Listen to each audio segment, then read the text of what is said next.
the attributes. Because in the process of doing what I did, I went not just to one set of experts at one bank, but I actually went to a number of banks and a number of experts in each bank.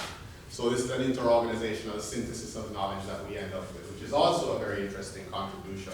One of the big things, just as an aside, one of the very interesting things that happened when I went to the experts and I showed them the list of attributes that collectively they think are important, in many cases their reaction was, aha, I had not thought about that. So clearly there was a contribution just to the practice, at least as far as these experts were concerned. Here's the overview of the methodology, the research methodology that I use. 5 steps, and there's an outcome from each of those 5 steps. The first step is selecting the elements that are going to be representative of the domain. In my case, as I mentioned, the domain is identity theft. So the elements that are representative here are different types of identity documents. Those were the elements that I chose. And I'll go into details about how I chose them and so on when I get into the details of the methodology. The second step here is having identified, I shouldn't use the word identify, I'm talking about identity documents. I don't want to confuse it. So having specified the domain representative elements, then I went to the experts for a first round of interviews where I asked them, I went through what's called a repertory grid interview methodology, which I will also discuss in more detail. But to ask them, what is it that they see when they think about credibility and identity documents? What do they see when they look at those documents? And as a result of that process, the outcome was that I identified 21 constructs. I use the word construct because that's something that comes from the repertory grid methodology. But I elicited 21 constructs which are actually the attributes of credibility. And also, the experts identified 6 trends for me that they told me are things that they could imagine would completely change the way, or could completely change the way they go about evaluating identity documents. The third step is I built 4 scenarios based on these 4 trends. These are 4 future scenarios of what the new account process might look like when these experts are looking at the documents being presented. And then the 4th step is I went back now to the experts for a second round of interviews and said to them, you recall I said not all attributes are equally important. So I said to them, tell me how important each of these 21 attributes is in each of the 4 scenarios. So I got a total of 84 values from each person. And then what I did was to take all of those results and develop that interorganizational synthesis, which I will talk about in more detail. Just to give you a heads up of what that looks like, those of you who have the handout can't see the colors very well, sorry. You have to look at the screen for that. But what turned out of that, the 4 different scenarios I've described here basically are, one scenario is a low-tech, weak authentication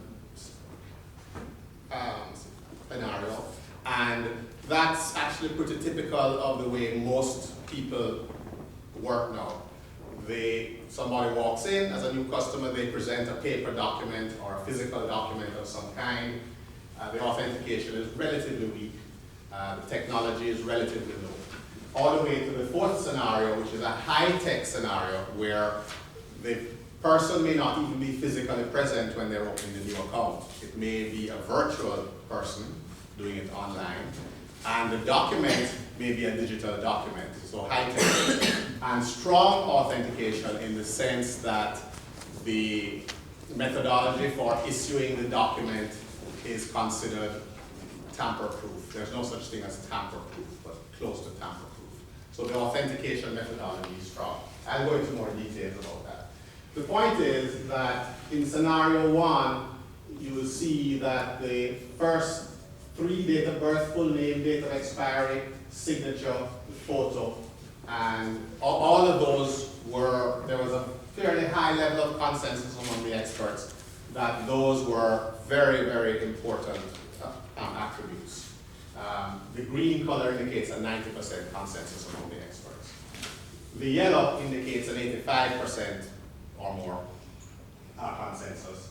And one of the things that's interesting and that adds some validity to this is that the high consensus attributes are also, in general, the highest rated importance in the scenario.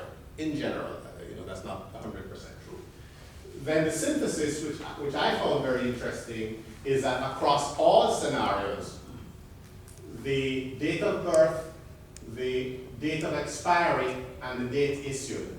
The dates, for some reason, across all scenarios, those were consistently rated at 85%. The consensus level was 85% or more across all scenarios for those three. Okay. So anyway, that's just kind of a, as I say, that's the punchline, yes? Can you explain what are the numbers that you look at? Sorry, the numbers are, I asked each expert to rate the importance of each characteristic on a scale of 1 to 5. Okay. So the average, for instance, on S1, the first number 4.8 for date of birth, the average rating of date of birth in scenario 1 was 4.8 across the 38 experts. Okay, and what are these numbers? The ones on the right. On the left hand side. Oh, sorry, those are that's just the order of the 21 different characteristics. Okay. Yeah, that's just the order that they were listed in. It's not an order, It's just a number 1 to 21. It's just a nominal. Just item number. Yes, it's just an item number. It's nominal. It has no meaning as far as rating is concerned. It was just a way to kind of keep track of what it is, so way of identifying it easily.